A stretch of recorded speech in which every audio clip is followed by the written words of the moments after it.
Joining me now for her first national interview since today's hearing is Republican Congresswoman Liz Cheney of Wyoming, who's one of two Republicans serving on the January 6th Select Committee. Congresswoman, good to see you. Thanks so much for joining us. What did you think was the most important part of today's testimony? Well, thank you, Jake. It's good to be with you. I thought the most important part was the opportunity for the American people to hear directly from these heroes, these men who fought for us, for them to hear firsthand accounts, some that they hadn't heard before, to see footage that we hadn't seen before in some cases, of exactly what they faced that day. The fact that these officers, particularly those on the West Front, were fighting to the death. And they had said that they frankly understood that they might die. And to hear, you know, the rioters and those in the mob in one instance say to these police officers, "You're going to die tonight." I think those kinds of facts are so important as we are discussing why this can never happen again and what we need to do to ensure the people who did it are held accountable. You said today, quote, "We must also know what happened every minute of that day in the White House, every phone call, every conversation, every meeting," unquote. Why is that? What do you think we could learn? Well, we need to understand the planning. We need to understand the financing. We need to understand, you know, how it was that we ended up with a group of people who clearly were invading the Capitol, who were attempting to have us stop counting electoral votes, who are conducting this exceedingly violent assault on the Capitol. We need to understand what their connections were. We need to understand what the organizational structure was. And we know some things already, obviously. We know that while the attack was unfolding, President Trump did not send help. And so I think if you look at the things that we know, if you look at the things that were in the impeachment brief, there's a lot out there already, but there's a lot to be filled in, and the details really matter here. You said this afternoon that the subpoenas for the committee should be issued quickly. Who do you think should be subpoenaed? Well, that is something that is going to be determined based upon where the facts lead us. Chairman Thompson, as you just reported, has said that he believes that subpoenas should be issued quickly.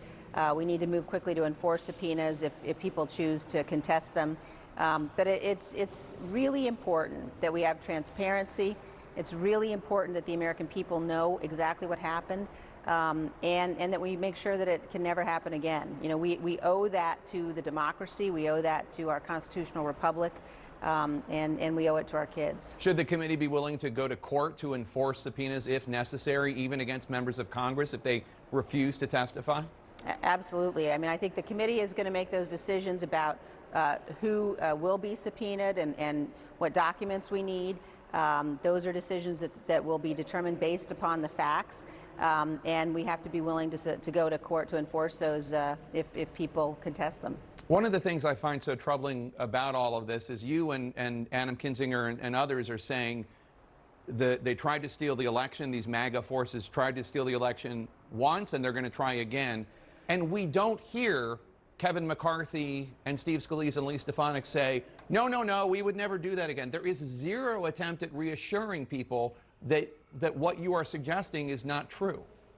Look, you know, in some ways, I think it's actually even worse than that, Jake. I think that we're in a situation where the people that you mentioned seem to view this as some sort of a partisan political game. And, you know, as every American who watched saw this morning, this is really deadly serious. This is a situation where the institutions held, but it was a close-run thing.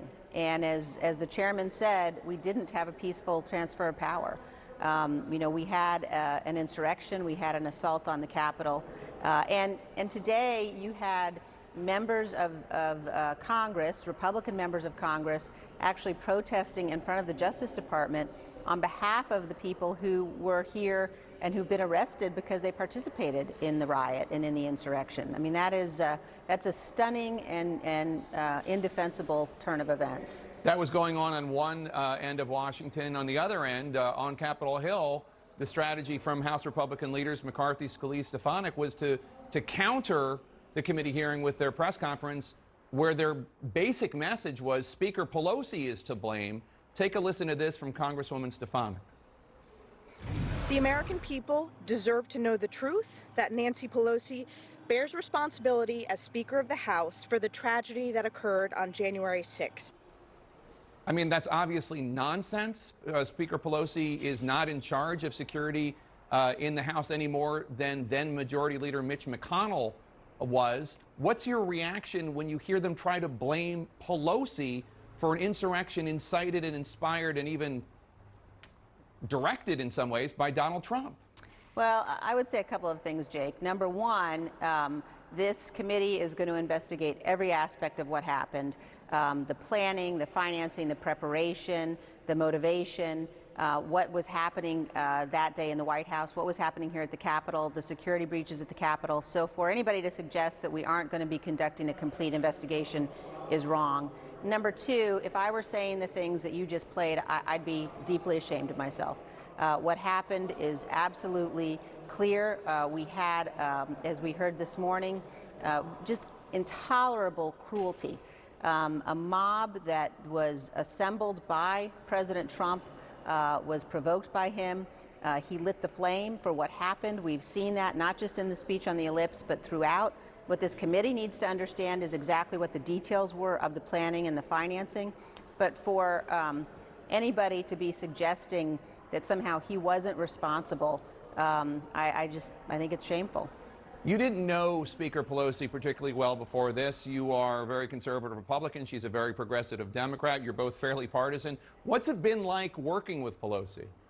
You know, I've been really impressed with the professionalism and the commitment to the truth from the Speaker and every member of this committee.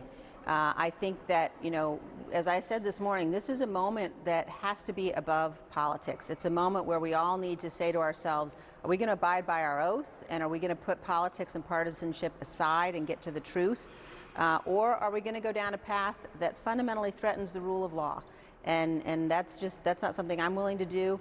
And I think it's crucial for the country that we all conduct ourselves that way.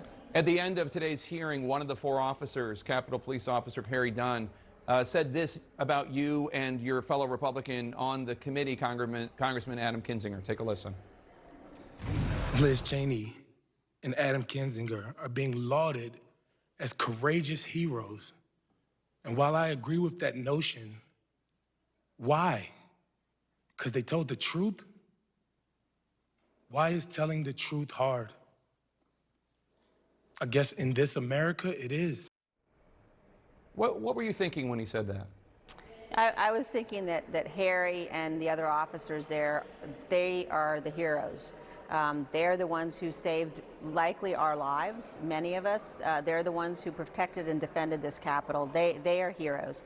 And that as elected officials, as I was sitting there, I was reminded that our job is to conduct ourselves in a way that is worthy of the sacrifices they made and their willingness to fight, as I said, to the death. They believed they might die, and they were willing. Officer Gunnell, Sergeant Gunnell said, you know, I knew I might die, but I understood that might be something that I just have to face in order to defend the Capitol building.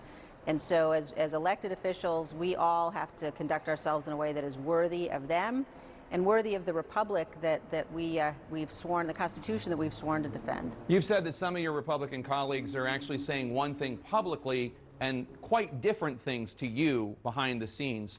What are they saying behind the scenes?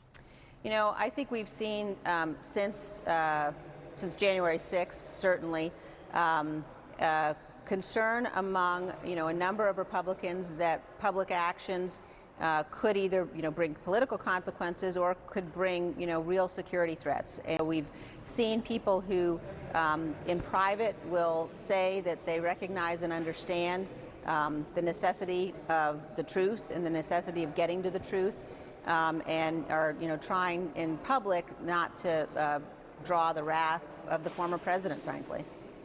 Minority Leader Kevin McCarthy said yesterday that the committee is a sham, the outcome's predetermined, that you and Adam Kinzinger are quote-unquote Pelosi Republicans, although we should note he votes with Pelosi a lot more than you do. How do you convince the Republican base that this is a legitimate investigation? Well, I think today was a real start. I think that today and the broadcasting of the testimony of these witnesses and beginning to help to get the facts out is really important, and that's the beginning of this process. I think that Leader McCarthy and every leader has an obligation to the truth. Some of us feel like we ought to conduct ourselves accordingly. I think Leader McCarthy is continuing to demonstrate that he views this as some sort of a political game. It's not a game, and it's deadly serious when you're taking action to try to divert attention away and distract from an investigation like this one. What does it say about Kevin McCarthy that he's more offended by you and Adam Kinzinger than, for standing up for the truth, for being part of this committee, than he's offended by, for instance, Congressman Gosar, who openly flirts with white nationalists, white supremacists, not to mention everything that Matt Gaetz and Marjorie Taylor Greene stand for?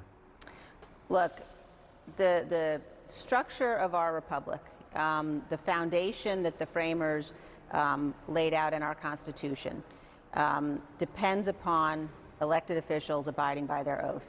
It depends upon us understanding when the time for politics is over. It depends upon us all making a decision that we love our country so much that we will put partisanship aside. And I wish that Leader McCarthy would do that. I think that's what his job requires, and I think that the Republican Party and frankly the country deserves leadership who will do that. Lastly, how afraid are you that we are within years of American democracy being over?